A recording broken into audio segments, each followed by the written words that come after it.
नमस्कार साथियों, मैं आपका अपना सचिन कुमार वर्मा स्वागत करता हूं आपके अपने चैनल सिलेक्शन पॉइंट पर। आज हम डेली करंट अफेयर्स एनालिसिस की एक नई धमाकेदार बेहतरीन क्लास के साथ आपके साथ जुड़े हुए हैं। आज हम कुछ बहुत ही महत्वपूर्ण टॉपिक्स हैं उनके बारे में जानकारी प्राप्त करेंगे कि किस प्रकार से आज क्या क्या नई चीज़ें, क्या नई योजनाएं, क्या नए जो आर्टिकल्स हैं, एक एडिटोरियल्स हैं जो आपके सामने आए हुए हैं सारा। तो आप सभी से आशा करूँगा कि आप क्लास को लाइक करेंगे, शेयर करेंगे और ज़्यादा से ज़्यादा हो सक रहा है तो इस चैनल को सब्सक्राइब करेंगे ताकि मैं आपके लिए ऐसा कंटेंट डेली प्रतिदिन लाता रहूँगा। ठीक है, आप को आज मैं बताता हूँ सभी को। पहली बात तो ये, नाग पंचमी की हार्दिक शुभकामनाएं और आज इंटरनेशनल टाइगर डे भी है, तो उसकी भी हार्दिक शुभकामनाएं क्योंकि टाइगर हमारा राष्ट्रीय पशु है, तो हमको यह दिवस ये हमारे लिए इम्पोर्टेंट हो जाता है। चलिए, तो इसी के साथ हम शुरू करते हैं अपनी क्लास को। तो हमारे सामने पड़ता है हमारा पहला टॉपिक। तो हमारा पहला टॉपिक क्या कह रहा है? Focus on inclusion not exclusion, SC tells to EC. ठीक है, इलेक्शन कमीशन को अभी सुप्रीम कोर्ट ने कहा है कि बहिष्कार पर नहीं, समावेश पर ध्यान दे। ठीक है, तो इस समय आप जान रहे हैं भारत में अभी बिहार राज्य में क्या हो रहे हैं, चुनाव हो रहे हैं, जिसके बाद वहाँ पे एक CSIR करके एक जिसे विशेष गहन पुनरीक्षण कह सकते हैं आप, यह क्या नाम लागू किया गया, जिसकी वजह से लोगों में आक्रोश है, इसका विरोध किया जा रहा है। ठीक है, तो आप देखते हैं इस पे क्या लिखा हुआ है। जैसे आप देखेंगे, अदालत ने कहा बिहार में CSIR प्रक्रिया पहचान पत्र और आधार को पहचान पत्र के रूप में स्वीकार किया जाना चाहिए। चुनाव आयोग के इस तर्क पर इन्हें जाली बनाया जा सकता है। अदालत ने कहा किसी भी दस्तावेज में हेराफेरी की जा सकती है। न्यायाधीश ने कहा कि मसौदा सूची के प्रकाशन से चुनाव आयोग के फैसले पलटने की अदालत की शक्ति कम नहीं होती। देखिए, इन्होंने सीधे सीधे बोला है कि जो चुनाव आयोग है, जो यह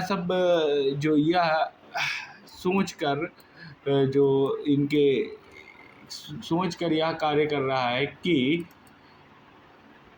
जो हम इलेक्शन कमीशन आधार कार्ड के जगह पर कोई और दस्तावेज का प्रयोग कर रहा है, जिससे लोगों को समस्याएं आ रही हैं, तो जाली वह भी बनाए जा सकते हैं, ना कि कोई और बनाया जा सकता है। इसीलिए जो यहाँ पे आप देखेंगे, जस्टिस जोयमल बागची जो सुप्रीम कोर्ट के जज हैं, उन्होंने यह बोला कि according to election commission none of these 11 documents are conclusive, they are just document accompany to the enumeration forms. So if someone gives an Aadhaar card as a proof of identity, why will you not evaluate the claim of the person to be in the electoral roll? देखिए, वो कह रहे हैं कि अगर आपको हिसाब से ये जो 11 जो डॉक्यूमेंट्स, देखिए जो CSIR प्रक्रिया है उसमें लगभग 11 डॉक्यूमेंट्स अलग अलग तरीके के मांगे गए हैं। ज़रूरी नहीं सबसे 11 ही मांगे गए हों, अलग अलग प्रकार के 11 डॉक्यूमेंट्सों का जिसमें एक कहते हैं समावेश किया गया, उनके बारे में बताया गया है। तो उनका कहना है कि अगर वो सिर्फ एक डॉक्यूमेंट है, तो अगर कोई आधार कार्ड को अपने आइडेंटिटी प्रूफ के लिए बनाया जा रहा है, तो क्या वह पर्सन ज़रूरी है कि उसे इलेक्शन देने दिया जाए, इलेक्टोरल रोल के लिए वह एलिजिबल है क्या? तो यह जस्टिस जोयमल बागची का कहना है, जो सुप्रीम कोर्ट के जज हैं। चलिए इसके बारे में कुछ और चीज़ें देखते हैं। देखिए, बिहार में होना है चुनाव। अगर बिहार में चुनाव है तो वहाँ की पॉलिटिक्स तो गरमाएगी ही। बिहार में होने हैं चुनाव, जिसमें जो भारत का चुनाव आयोग है उसने कहा कि वह बिहार में मतदाता सूची के चल रहे विशेष गहन पूर्णाक्षर, ठीक है, जिसे CSIR में सामूहिक बहिष्कार की वजह जो सामूहिक समावेश है उस पर ध्यान केंद्रित करें। मतलब जो हमारी जो सुप्रीम कोर्ट है वो कह रही कि भैया जो बहिष्कार किया जा रहा है उसको आप इग्नोर कीजिए और लोगों को इकट्ठा करने की कोशिश कीजिए। ठीक है, और इसमें विवाद ये है कि आधार कार्ड कई लोग जो फेक बनवा लेते हैं उसके एवेल्यूएशन से रिलेटेड इस प्रकार के केसेस आ रहे हैं। तो यहाँ पे क्या है, आधार कार्ड से रिलेटेड एक जो है आप देखेंगे बहुत सारे लोग हैं, बहुत सारे आतंकवादी हैं जिनके पास भी आधार कार्ड निकला है। इसी वजह से यह समस्याएं बढ़ती जा रही हैं, जो लोग जिसकी वजह से जो CSIR की प्रक्रिया है वो हमारे इलेक्शन कमीशन के द्वारा लागू करी गई है। इसी के साथ हम अपने अगले टॉपिक की ओर बढ़ते हैं। जो अगला टॉपिक है हमारा, देखते हैं उसे। तो जो हमारा अगला टॉपिक है, Nisar satellite mounted onto the GSLV for launch. Ahead of this launch, NASA ISRO synthetic aperture radar satellite on Wednesday. The ISRO on Monday announced the satellite had been mounted on the Genosynchronous satellite launch vehicle। ठीक है, अच्छा अब ये है क्या, geosynchronous satellite launch vehicle. ठीक है, आप देखे होंगे जो सैटेलाइट जो होती हैं उनको स्पेस पे पहुंचाने के लिए एक व्हीकल की आवश्यकता होती है। जैसे घर पे हम कोई सामान मंगाते हैं, ठीक है, तो उसके एक मीडियम के थ्रू मंगाया जाता है। उसी प्रकार से जो geosynchronous satellite launch vehicle GSLV है वह भी एक व्हीकल है। ठीक है, तो इसके बारे में देखते हैं क्या है। परीक्षण पड़ के लिए निसार उपग्रह को GSLV पर स्थापित किया गया। बुधवार को NASA ISRO synthetic aperture radar उपग्रह का प्रक्षेपण से पहले इसरो ने सोमवार को घोषणा की उपग्रह का भूसमकालिक उपग्रह पर्यवेक्षण यान पर स्थापित कर दिया गया है। ठीक है, अब ये देखते हैं कि निसार है क्या। हमें ये पता होना चाहिए निसार है क्या, और यह नासा और इसरो दोनों का कंबाइंड मिशन है। ठीक है, चलिए तो देखते हैं क्या है ये निसार।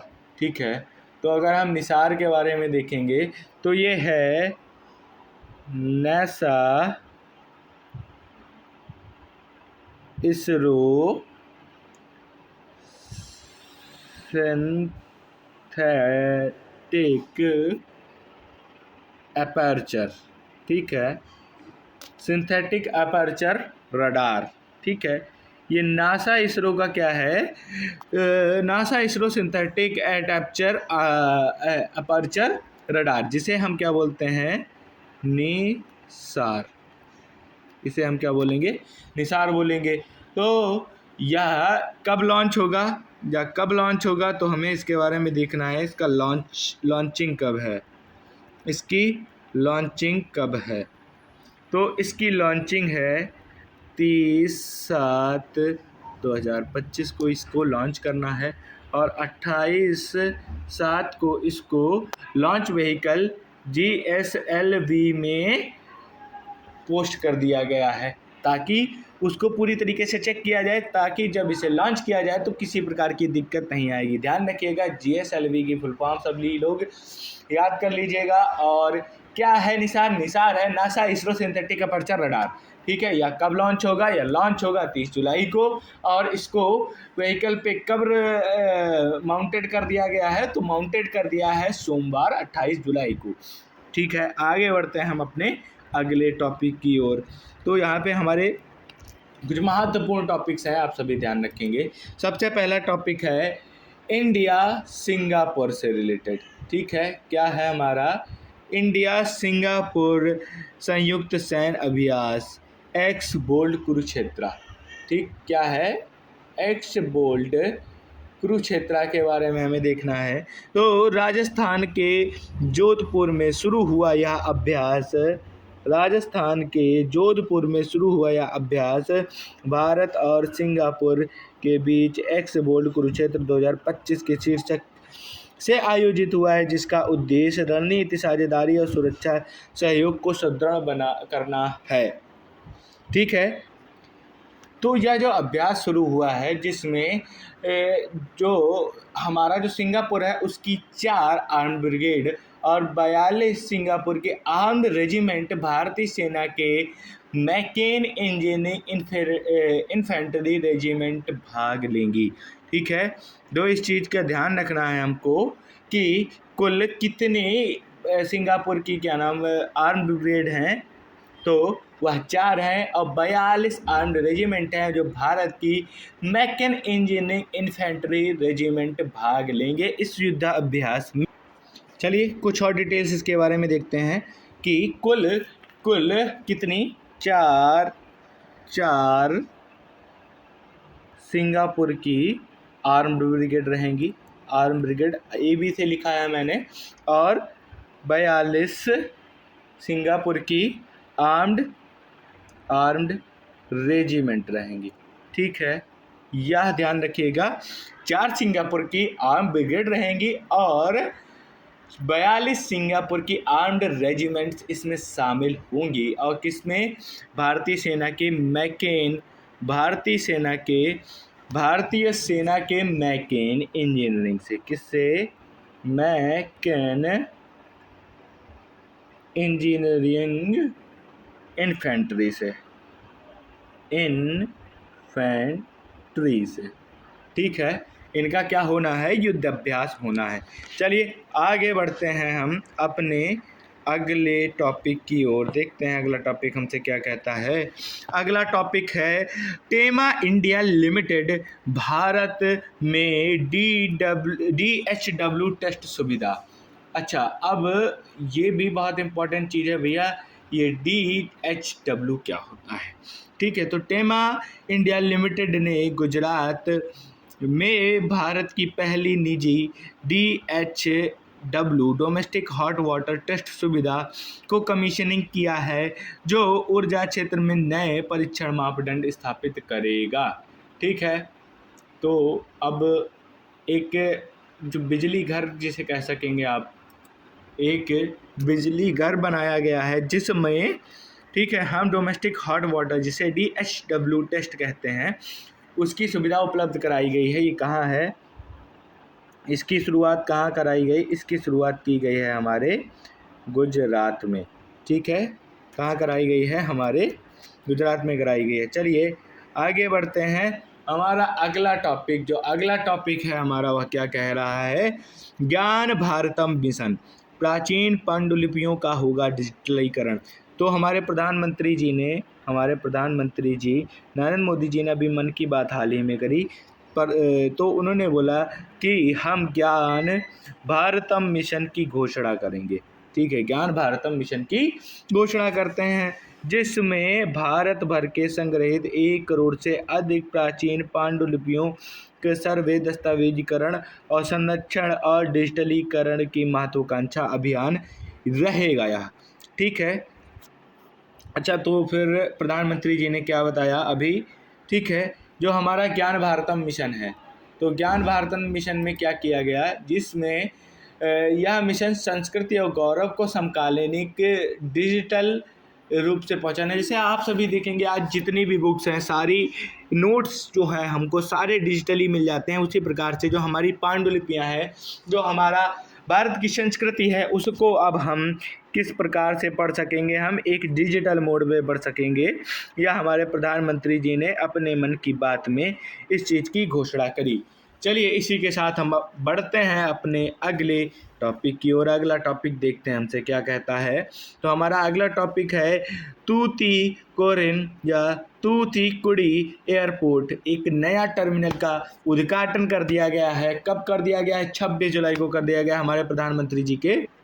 तो देखिए, प्रधानमंत्री नरेंद्र मोदी ने 26 जुलाई 2025 में तूतीकोड़ी एयरपोर्ट को 450 से 452 करोड़ की लागत से बनने वाला नया टर्मिनल भवन उद्घाटित किया। लगभग 17,340 वर्ग किलोमीटर में क्षेत्र में फैला और ग्रीन बिल्डिंग GRIHA4 रेटिंग प्राप्त इस टर्मिनल की क्षमता 20 लाख यात्री प्रतिवर्ष बढ़ा करके 25 लाख तक संभालने की है। ठीक है, साथ ही पीक समय में यह 1350 से लेकर 1800 यात्री को प्रति घंटे संभाल सकता है। ठीक है, और रनवे अब 1350 मीटर से बढ़ाकर 3115 मीटर इंटू 45 मीटर हो गया है, मतलब साइज भी जो रनवे का है वो बढ़ा दिया गया है। और एयरबस A321 और बोइंग 737 जैसे बड़े विमानों की लैंडिंग संभव हो पाएगी। नए ATC और टेक्निकल बिल्डिंग्स भी शामिल है। नाइट फ्लाइट और ख़राब मौसम का संचालन भी सक्षम है। तो ये तूती कोड़ी, ठीक है। सबसे बड़ा प्रश्न है, ये है कहाँ? तूतीकोड़ी है कहाँ? तो यह है हमारे तमिलनाडु में। तो यह हमारे तमिलनाडु राज्य में है। इसका उद्घाटन कब किया गया? 26 जुलाई 2025 को किया गया। इसकी लागत कितनी है? 450 से 452 करोड़ की लागत है। अच्छा, आप सभी जानना चाह रहे होंगे कि GIRA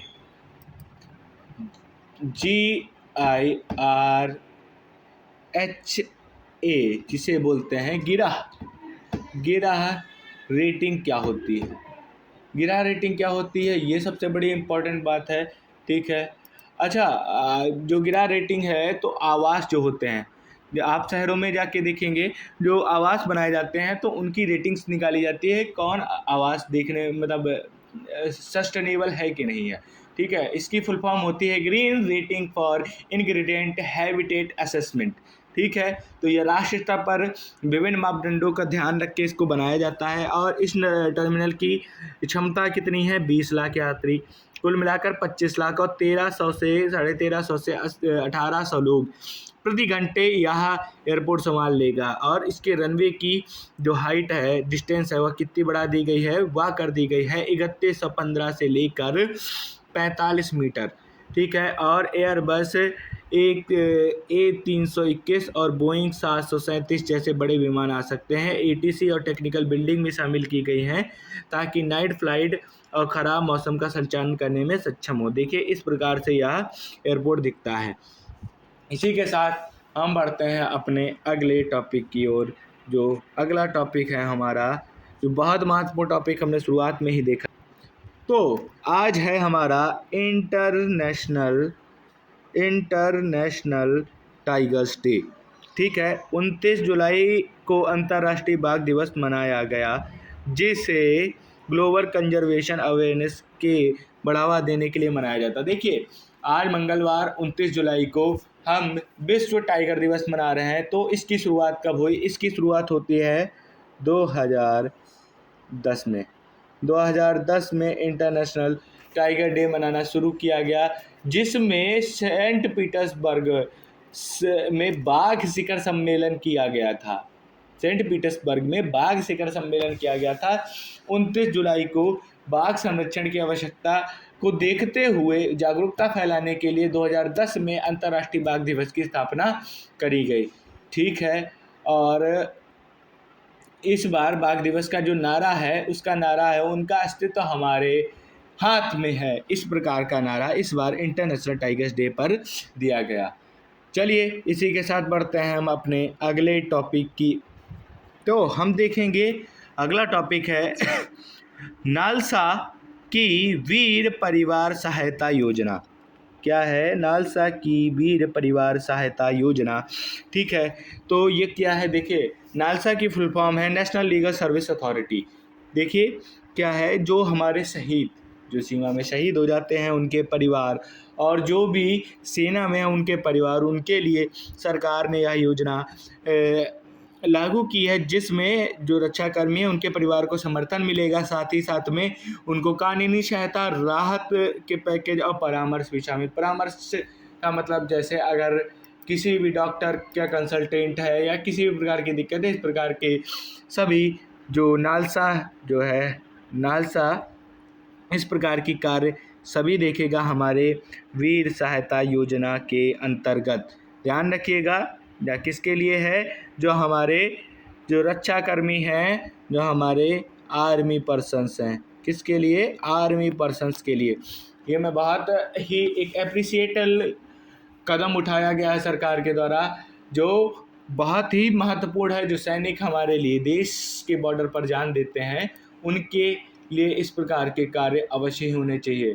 तो इसकी जो पहल है, ठीक है, औपचारिक रूप से 2025 में से शुरू किया गया, और जिसका उद्घाटन, ध्यान रखिएगा, कार्यकारी अध्यक्ष नालसा के जो कार्यकारी अध्यक्ष हैं उन्होंने किया, और भारत के होने वाले chief justice of India Suryakant ji, और जम्मू कश्मीर के उपराज्यपाल मनोज सिन्हा और सीएम उमर अब्दुल्ला भी मौजूद रहे। तो इसका उद्घाटन कहाँ हुआ? इसका उद्घाटन हुआ है श्रीनगर में। ठीक है, सभी ध्यान रखेंगे, सभी ध्यान रखेंगे। चलिए इसी के साथ बढ़ते हैं हम अपने अगले टॉपिक की ओर। अगला टॉपिक देखते हैं हमसे क्या कहता है। अगला टॉपिक है हमारा इंडस्ट्रियल आउटपुट ग्रोथ जून 2025। चलिए, तो क्या है इंडस्ट्रियल आउटपुट ग्रोथ जून 2025? ठीक है, ये है हमारा टॉपिक इंडस्ट्रियल आउटपुट ग्रोथ जून 2025, जिसको कौन लागू करता है? MOSPI के अनुसार जून 2025 में भारत में इंडेक्स ऑफ इंडस्ट्रियल प्रोडक्शन, जिसे IIP 1.5 ईयर में बढ़ा। जिसमें क्या होता है भैया देखते हैं, जिसमें हमारा जो मैन्युफैक्चरिंग है उसमें जो 3.9 की वृद्धि हुई, और माइनिंग में -8.7 का घाटा हुआ, और इलेक्ट्रिसिटी में 2.6 की भी घटाव हुआ। यह संकेत देता है कि उत्पादन क्षेत्र बेहतर हुआ है, लेकिन खनन और बिजली क्षेत्रों में चुनौतियों का सामना हो रहा है। ठीक है, तो ये है क्या? देखिए, औद्योगिक गतिविधियों की वृद्धि दर जो जून 2025 में घटकर कितनी हो गई है? 1.5% रह गई है, जो मई में 1.9 थी। ठीक है, यह मंदी खनन क्षेत्र के कारण आई, जिसमें 58 महीनों से अपना सबसे खराब प्रदर्शन किया। देखिए, पिछले 58 महीनों में हमारा जो माइनिंग सेक्टर है उसने सबसे खराब वर्क किया है। ठीक है, अब इसके लिए बहुत सारे फैक्टर्स हैं माइनिंग सेक्टर के लिए। चलिए, तो इसके साथ हम बढ़ते हैं अपने अगले टॉपिक के लिए। बहुत ही इम्पोर्टेंट टॉपिक है ये। टॉपिक है हमारी भारत की एक शेरनी के बारे में। एक टॉपिक नहीं कहेंगे, गौरव का क्षण है हमारे लिए। हमारी भारत की शेरनी दिव्या देशमुख, इन्होंने क्या किया? इन्होंने अभी जो वुमेंस की जो चेस चैम्पियनशिप हुई, जिसे क्या कहते हैं? FIDA women chess championship. ठीक है, उसको किसने जीता? दिव्या देशमुख ने भारत को शतरंज में एक नई ऊंचाई पर पहुंचाया है। ठीक है, ध्यान रखेंगे किसके बारे में बात हो रही है?